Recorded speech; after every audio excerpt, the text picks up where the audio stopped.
Hi, I'm Simon Taylor, the CEO and founder of HYCU, the world's fastest growing data protection as a service company, and the author of the new book, Averting the SaaS Data Apocalypse.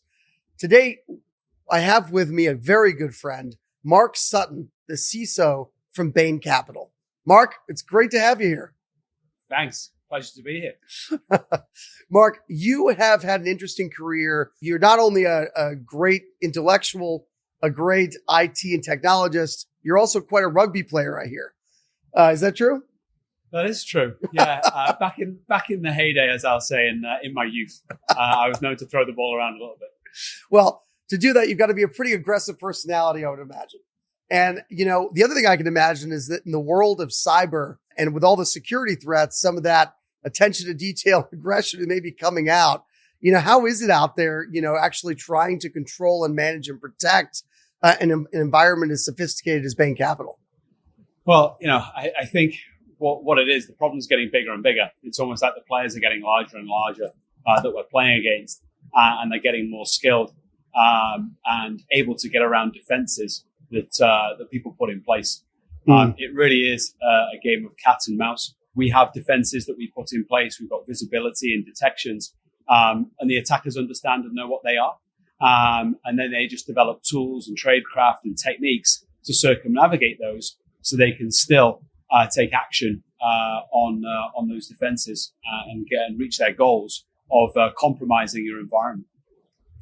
That makes complete sense. And when I think about it, the premise of our book, Averting the SaaS Data Apocalypse, as you know, Mark, and again, thank you very much for the forward on the book, but we talk a lot, don't we, about how the explosion of SaaS and the proliferation of data silos has actually made the world a less safe place. What's your experience and how do you sort of categorize those challenges, from the context or perspective of a CISO?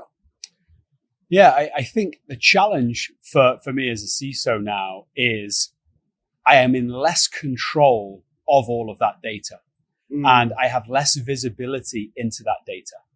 So this explosion of SaaS and this explosion of cloud services has enabled people to just throw data into the cloud, throw data into these SaaS platforms, almost with reckless abandon, thinking that, oh, don't worry, we've got a contract, the vendor will take care of this. And quite often, I think, people are relying on, well, we've done our vendor due diligence. We've understood the security controls around the vendor. We understand the security controls that they have. We have some compensating controls on our side with regards to some contractual language. And then we can verify and authenticate access to the SaaS application. And then beyond that, I think we're just, hopefully crossing our fingers and relying on the vendor to provide the relevant controls and resiliency around the data that we've put in there. Well, it's really amazing to hear you sort of characterize that, because that's what we hear all the time. I know we've talked about this before, Mark, but we ran a test. We actually emailed 78 different SaaS vendors and said, hey, we've lost some data. Can we have it back, please? And all but one of them sent us legal notes pointing out that in the contracts that we had signed, the shared responsibility model actually precluded us from having the right to ask for our data back from the SaaS vendor. Is that something you're seeing? And is that kind of a risk or a threat, to your organization? Yeah, I think that's the kind of legalese of the contract. And, unfortunately, the assumptions that a lot of folks will make as they move down this SaaS platform that, oh, don't worry, it's almost like they're too big to fail. Don't worry, Box will never lose our data, or, we can definitely get it back. They're a reputable firm, and we're just making assumptions. And unfortunately, I think that we're now getting to a point where some of these assumptions are unfortunately coming to a sad reality, where people are having to really dig into this and understand to their detriment, where is their data? Can they get access to it? What's the operational impact that these SaaS platforms have had if they have an outage, if they get compromised? And all too often than not, I think that you've got CISOs and organizations who are relying on those SaaS platforms are left holding the bag. God, it's so true. And, your job I always find so interesting, because while you're the CISO for Bain Capital, Bain Capital in turn invests in hundreds, if not thousands of different portfolio companies. And, they're all over the world. And so, we've heard a lot about data sovereignty and data privacy. How does that sort of play into your thinking around cybersecurity and data protection, if at all? And what advice do you sort of give to CISOs and CIOs at various different portcos, when it comes to sort of managing that data? Yeah, so you're absolutely right. This is just another lens with which CISOs and risk managers have to operate on. Right, the playing field is constantly changing from a threat evolution perspective, and then the playing field is also changing from a regulatory and compliance perspective, depending on the data that you have access to, the geography in which you're operating, and also the industry in which you're operating, and that's constantly changing. And as a data owner, a data steward, you have responsibility to understand what those implications are.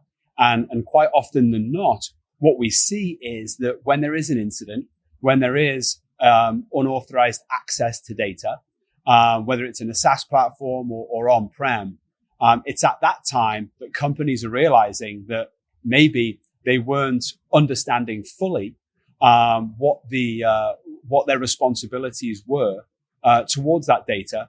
And then they have a very long tail of notification and communication and e-discovery potentially on understanding exactly where that data is and what they have to do with it. So it's just another wrinkle, another challenge to the ever-evolving kind of CISO landscape.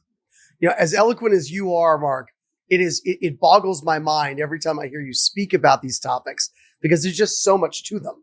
And of course, that brings us right to HYCU and our cloud, the platform that we built to try to solve these problems. Now, we sat down a couple of months ago and we started to talk about our cloud and the ability for it to help you to visualize all of your workloads and data and simplify things. And, how did you respond to that? I mean, what was your take on our cloud and how much of the problem does it actually fix? Well, listen, if you can't see something, you can't protect it. So first of all, it's all about visibility and understanding. And I think visibility and understanding on two fronts. One, if I can see it, I can understand what impact I have and what the potential blast radius associated with that SaaS application is. And secondly, what I then can't see, I'm concerned about, and I need to then have other controls or make changes to my data posture, the SaaS application, to ensure that I can get visibility or much needed visibility into that application. So being able, first of all, just to see and have a better understanding of what my potential exposure is huge. It's incredible to think about, sort of the legacy of backup and recovery, right? I always think about how, 30 years ago, people were focused on backing up some on-prem data. And today we don't even think about backup as much. We think about how do we manage all of our data silos under a single pane of glass? And how do we make recovery of that data really, really simple? And, I think part of that is because it's not just about data, right? It's about getting businesses back on their feet in the event of a ransomware attack or in the event of massive data loss. And I know as a CISO for all of us, who are portcos and Bain, you must be asked that question all the time. How can I protect myself? And if I am attacked, what do I do? What advice would you have for folks? And how does HYCU sort of play into that? Yeah, I think the challenge that we have is that people will think that an AWS workspace or a cloud workspace and a SaaS application are the same, and it's ephemeral. And you can essentially just, spin it up again or repurpose that or, burn it down and we can figure it out. We can build it again. But that's very, very different within a SaaS application where you don't always have the same level of control that you have within your own AWS accounts or your AWS tenant.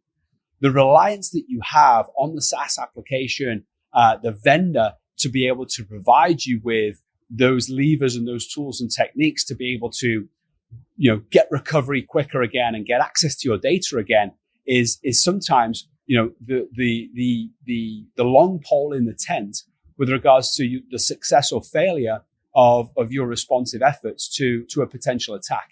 And I think the challenge there is that people just have this assumption that because it's in the cloud, don't worry, we'll be able to spin it back up again.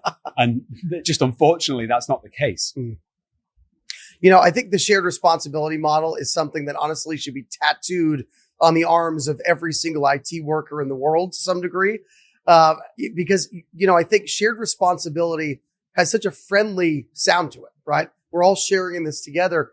But let's not forget that whether it's SaaS or public cloud, just as Mark's saying, shared responsibility simply means it's your data and it's yours to manage, it's yours to protect. So we need to back up our data so that we can recover it. And we need to visualize all of our data using HYCU R Cloud.